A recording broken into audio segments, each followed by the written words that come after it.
माझ्या बंधूंनो आणि भगिनींनो, मला इथल्या शासन आणि प्रशासनाला सांगायचं आहे की हा समाज काही वेगळा नाहीये.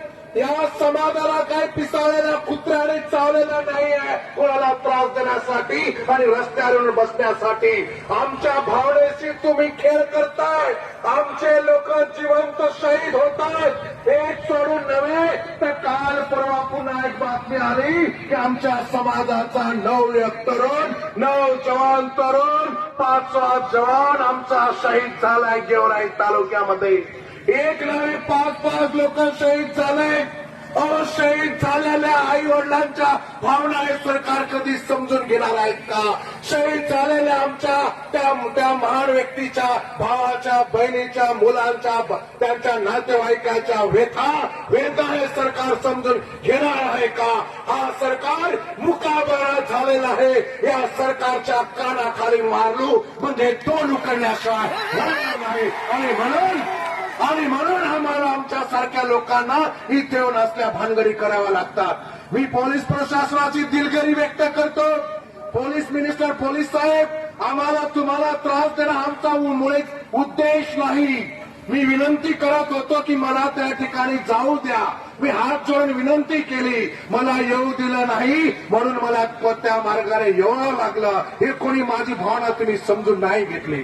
मी पोलिसांना विनंती केली, मी जर तिकडे नाही गेलो तर इकडे लोक तिथे दान केल्याशिवाय राहणार नाही. आम्ही शांततेने सगळ्या गोष्टी करणार होतो, पण आपण आमच्या भावना समजू शकत नाही. मला माहित आहे पोलिसांना पोलिसाचं कर्तव्य करावं लागतं, पण साहेब या समाजाच्या व्यथा आम्ही कुणाला सांगायच्या? आमचं कर्तव्य कोण समजून घेणार आहे?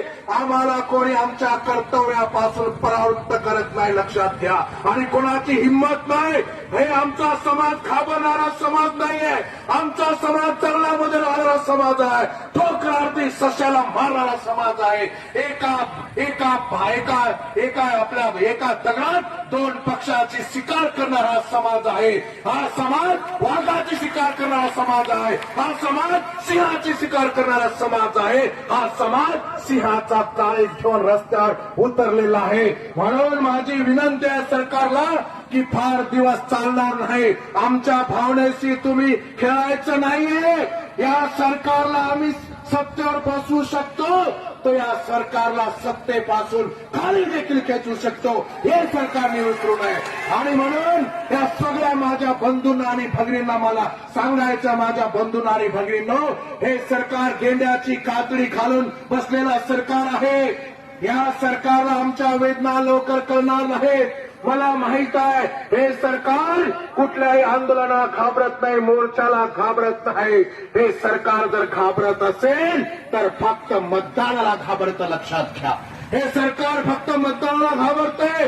आणि म्हणून तमाम पूर्ण महाराष्ट्राच्या बंजारा समाजाच्या वतीने या सरकारला आम्ही इशारा देतो की लवकरात लवकर आमच्या समाजाची एसटी आरक्षणाची मागणी जर आपण पूर्ण करणार नसाल तर येणाऱ्या जिल्हा परिषद पंचायत समिती आमच्या हातात आहे, लक्षात घ्या.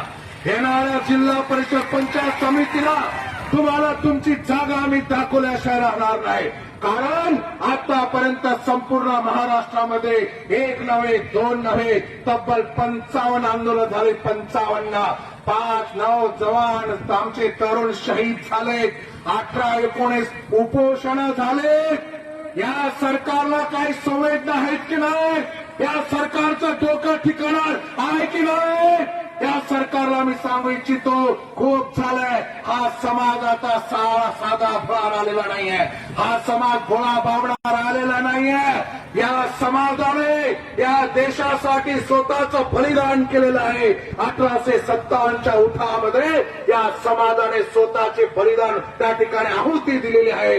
या समाजाने या देशाला चालवण्यासाठी हायवे मार्ग दिलेले आहेत. या समाजाने या देशातील लोकांना, या देशातील लोकांच्या तोंडाला चव देण्यासाठी मिठाचा व्यापार केलाय. आणि मिठाच्या बाबतीमध्ये सांगितलं जातं, ज्याचं खावं मीठ त्याच्याशी राहावं नीट, नाहीतर नीट नाही राहिला तर लक्षात घ्या हा समाज खूप प्रेमळ समाज आहे.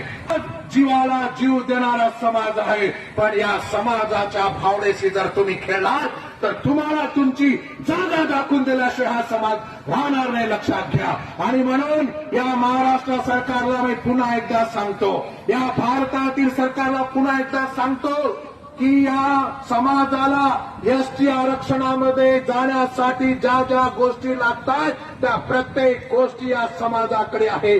सगळे पुरावे या समाजाकडे आहे. सगळ्या प्रकारच्या आयोगाने या समाजाला एसटी आरक्षणामध्ये जाण्यासाठी शिफारसी केलेल्या आहेत. आणि सगळ्यात महत्वाचा मुद्दा या सरकारला मी सांगू इच्छितो, ज्या वेळेला रिऑर्गनायझेशन ऑफ द स्टेट निर्माण करण्यात आलं, ज्या वेळेला एरिया रिस्ट्रिक्शनचा प्रॉब्लेम झाला होता, त्या सगळ्या अनुषंगाने या सरकारला सांगतो की आंध्रातली लोक ज्या वेळेला तेलंगणात येतात, बिहार मधली लोक ज्या वेळेला झारखंडमध्ये जातात, तर आंध्रामध्ये जी सुविधा होती तीच एसटीची सुविधा तेलंगणातल्या लोकांना देण्यात आली.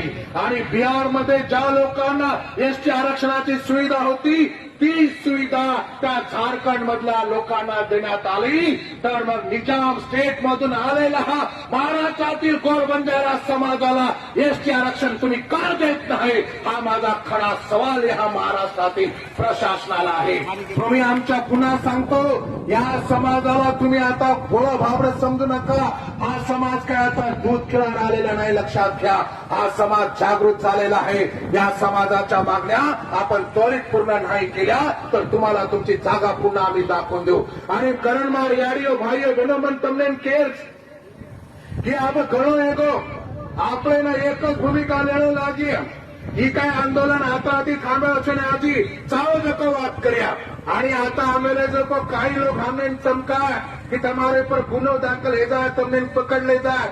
અને काही लोग जो बतावने कीधे कि भाई अब मुख्यमंत्री टाइम देना कुछ, अब आंदोलन कसेन करेलो. वारे वा मुख्यमंत्री टाइम देना कुछ, काही मुख्यमंत्री टाइम दिनोच. अरे लेखी पत्र दिनो, काही लेखी पत्र दिनो कोणी जालना उपोषण चढाय जन बी कोई लेखी पत्र મળો कोणी. एसटी आरक्षण छोडन घरकुल मांगरेचा आपले लोक अरे येंड्याव काही भेजोचं अक्कलचं तमे केरलार काही करायचं. हमार मुख्य मागणीचं एसटी आरक्षण हमने आम्हाला जोपर्यंत महाराष्ट्र सरकार या गोरबंजारा समाजाला एसटी आरक्षण मध्ये समावेश करण्यासाठी सेंट्रल गव्हर्नमेंटला शिफारस करणार नाही तोपर्यंत हा समाज शांत बसणार नाही म्हणजे नाही. ही गोष्ट या शासनाला मला सांगायचं आहे. मुख्यमंत्री टाइम दिनो कारण बातमी होगी पण पत्र बी दकाळे कोणी. आमच्या महंतांकडे काही लोक दिले पत्र कुठे आहे माहित नाही, शिष्टमंडळ कोण आहे माहित नाही, फक्त वेळा बनवण्याचं काम करतायत. आणि म्हणून या संदेश चव्हाणने निर्णय घेतलाय की पोरियागडला आपला सगळा समाज एकत्र बसला होता.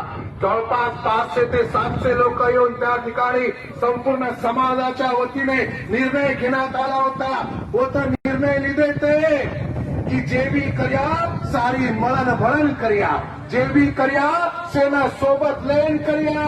अब एकले एकले उपोषण बेशर्ती करणं होते ती ठराय ते सारी 3 तारखेर बाद सामूहिक आमरण उपोषण कर्या. और बाद सारी बातें कर्या आणि सारी एक बात जागर. ही संदेश चव्हाण वो तो जो शब्द दिनो वो शब्द न जाग मेलोचा वो शब्द भारा गो कोने. नहीं तो मैं भी एकलो आंदोलन कर सकतो तो मनो कोण रोको तो. पर मैं विचार कीधो की मग पोरियागड जते ती हमार भारतेरो आ सत्तास्थानचा वो तो मग शब्द दिनो छो की सारी सामूहिकरित्या कर्या. आणि वो तो भी मग केला गो तम सारी एक जागर यो तो संदेश चव्हाण तमार सोबत रिया. आणि तम जर नाळी खींचो तो संदेश चव्हाण कोई रोक सकेवी ही मग वो तो भी केलो छो. मग थांबेलो छो की आज આપણે પોરિયાગઢ એક શબ્દમાં કિંમત દેરો છું પણ કોઈ નાળી ખીચરો સવાર 9 તારીખે બોલાવે કોઈ એકલે બેસરે ही काही कावराचं समाजेना. आणि सारी नाही के जागा लाय सारो पोरियागढ बैठे हमार महंते साक्षी ती सारी बातें ठराय. पण लोक तू फळी निर्माण करे सारो नाळी बेटन भावनिक पळा ताळेन समाजेर भावना ते खेळ करायचं मार भाईओ सदाशळ गणगोतो ये ती केरी आई करो मत आणि केळोचं पुरे महाराष्ट्र दत्ता आंदोलन चाल रहायचं और मैं 99% लोक जे अंग अंग करायचं नाही म्हणून जिल्हा परिषद पंचायत समितीर सपना पडरोचं कारण अंग अंग करायचं हा ओळखायचा हा ये लोगों ने गाफिल हमें गाफिल मत समझो तम आरक्षण फायदो जर जिला परिषद पंचायत समिति सारू करते हो तो इस समाज तमने तमार जागा दखाड़े रेवा छेनी नाटक करे छेनी ये आंदोलन फाटो सोतार वैयक्तिक स्वार्थे सारू करे छेनी सोताना वदायम लाय सारू करे छेनी सोताना स्टंटबाजी करे छेनी प्रामाणिक भावना ती जर करिया तो समाज भी आपले फुटेला रेवाळोच मार भाईओ बहनो पण ये लोकों आपला चित्राती वळखण चालू लाग्या कारण हे लोक आगा आगा हारायचं आणि म्हणून या महाराष्ट्र शासनाला पुन्हा मी सांगू इच्छितो की हा समाज आता जागा झालेला आहे हा समाज जो